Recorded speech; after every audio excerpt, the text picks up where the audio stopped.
Hello, AP Bio. This is continuation of lesson 1 on the functional groups and the macromolecules.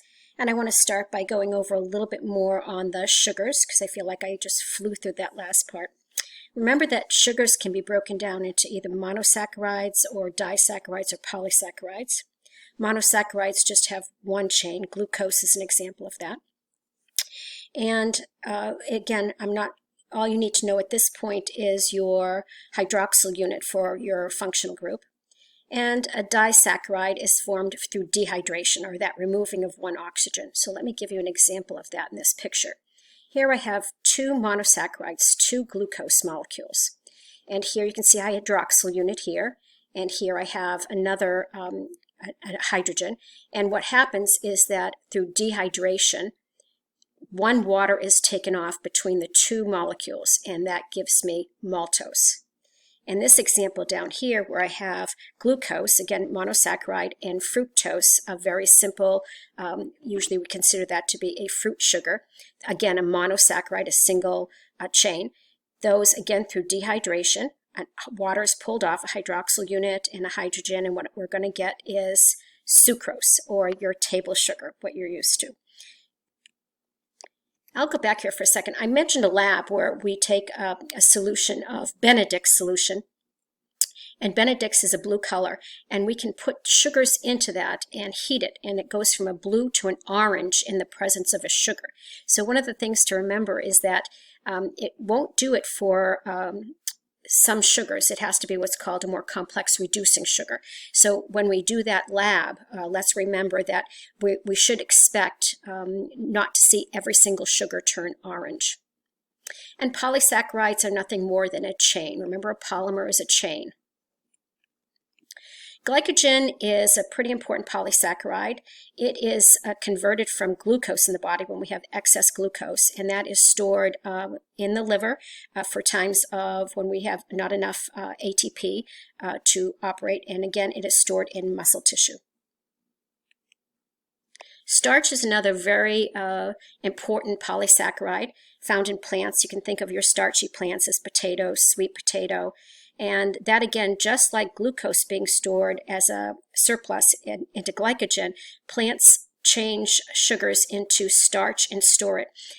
Oftentimes in the roots of like a tree, for example, if you had trees are storing energy, they don't need all of the energy that they make through photosynthesis, and that extra energy is actually stored in the roots. And then in times of need during the wintertime, if it warms up and the tree is seeing some sorts of growth, that can be broken down for energy for the plant or the tree before the leaves come out. And so the simplest of all of those starches is amylose. Another plant polysaccharide is cellulose. It is one that humans can't digest, and there are two forms of glucose, alpha A and beta, and that just depends on where what we call the structural rings are. And starch is very similar to that. So one of the things that they put into if a person is having difficulty going to the bathroom is the Metamucil, etc. products have different types of it's not exactly cellulose in the air, but it's very similar to cellulose in the product, and that's something you can't digest. And because you can't digest that, the cells of the intestine produce more fluid to try to get the item out of there because it can't break it down, and that allows usually the person to become unclogged. In this picture, it shows the difference between alpha and beta glucose. And again, all it has to do is what we call the ring structures, or how all of these are put together. And that's very similar, if you remember going back into CP Bio, when we were teaching you about DNA and how during mitosis, the DNA double helix is broken open, cut open by helicase, and topoisomerase will keep that from rewinding. But that, remember, it is read from the 3 end and goes to the 5 end. And all that has to do, remember, was where the hydroxyl unit was. So difference between alpha glucose and beta glucose, if it ever comes up, and I can't imagine it will at this point, but again, we'll review this section just before the test if they tell us that content will be on it, is where that hydroxyl unit is. So why do we have to learn about that to begin with? Well, we have enzymes in our body with specific jobs, and we'll spend quite a few days on enzymes. Enzymes are proteins. They're very easily broken down, and so they can be denatured, and we'll go over that in just a few minutes. The chitin is a structural polysaccharide. It makes the exoskeleton the crunchy part of that arthropod, or the crunchy part of the bug when you step on them. It is also part of mushrooms. And if we get a chance, it'd be very interesting. We've already looked at the mushrooms in CP Bio, but it might be a nice idea to look at that again under the microscope.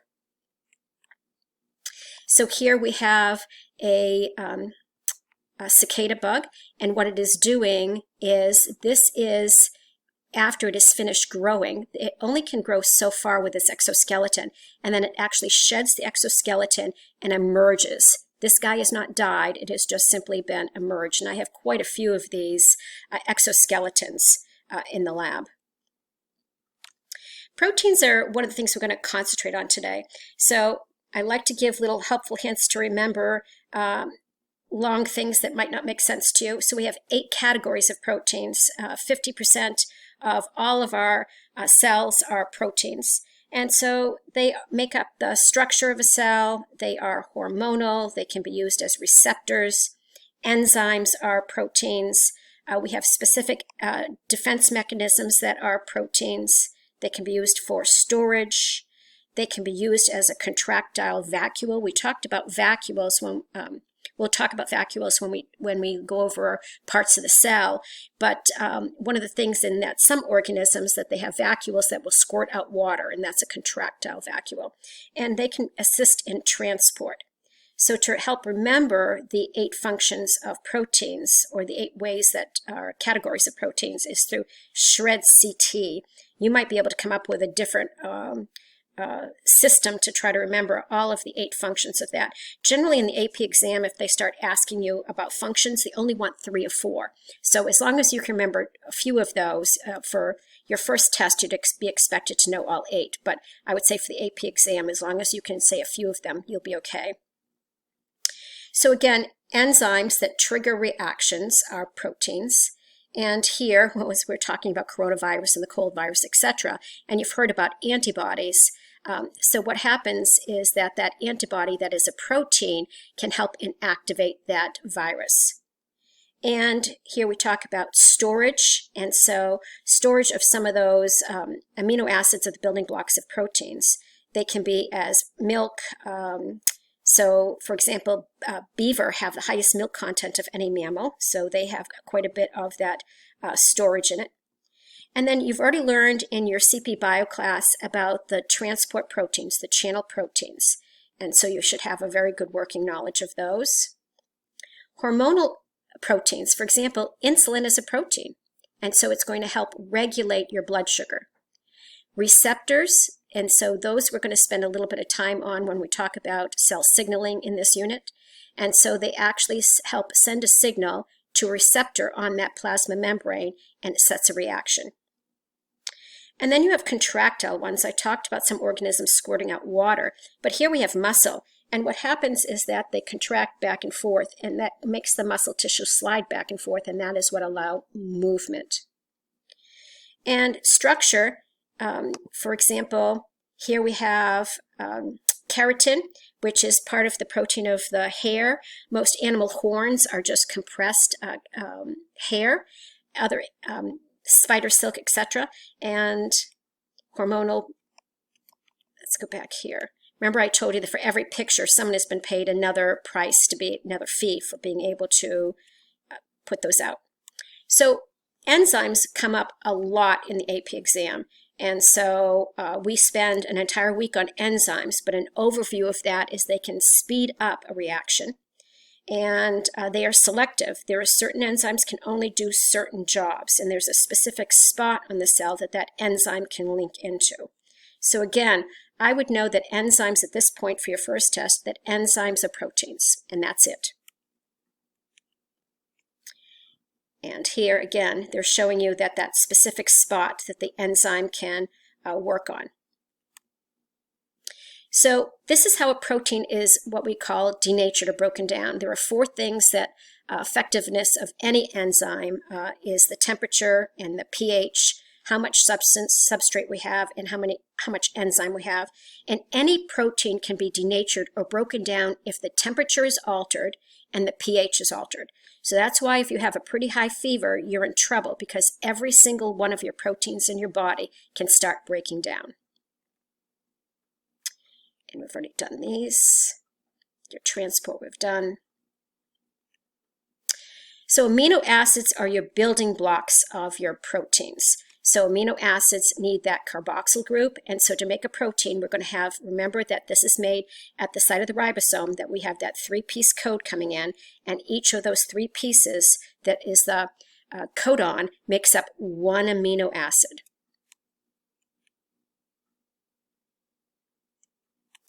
So this is just telling you that for some amino acids, they are going to be negatively charged, and some will be positively charged, and not important at this point for you to know, other than as a background piece. The shape of the proteins is important. So proteins, once they are built, and let's take a moment here just to review before I go on to 1C. 1C will have just on protein structure and function. But remember that the DNA strand has to be opened when we are making a protein. And then RNA comes in, and at the start codon, or in the TATA box, they start reading the code, substituting in uracil anytime they see a thymine. Then that code, messenger RNA, once all the pieces are taken out that don't belong, the introns, and the code is checked, that goes to the ribosome. And then that 3-piece code, one at a time, the chain that messenger RNA is brought in, each one of that codon represents 1 amino acid. And so then that goes to the site of the ribosome, and an anticodon is put in. That anticodon moves off, it's 1 amino acid, another one comes in till they hit the stop code. And that makes 1 polypeptide chain for a specific protein that's going to be needed. And now, you probably don't remember from honors CP Bio or CP Bio, that polypeptide chain is probably not done. It needs to go to the Golgi apparatus, which has like an indoor, and that's where it has to be checked to make sure that it is what is called folded correctly. So part of the code with a specific protein is how it is going to be folded. They're all very unique shapes. And again, if something happens to the body's pH or something happens to the temperature, the folding starts to unfold, and that protein is going to be what we call denatured or broken and no longer will be functional. So again, as I'm going to stop here so I can spend another 15 minutes just on structure of proteins and nucleic acids. Remember that how to make a protein, we have to go back to our honor CP class or our CP class, and that the DNA is unwound, the double helix is unwound. RNA comes in and reads the code from the 3' end, and messenger RNA brings in the complementary piece to that. So what we're going to end up is a complementary chain from our first chain. All of the messenger RNA then leaves it in the nucleus. All of the introns, or the pieces that aren't for coding for an amino acid, are removed, the introns. It's checked to make sure the code is correct. Excuse me.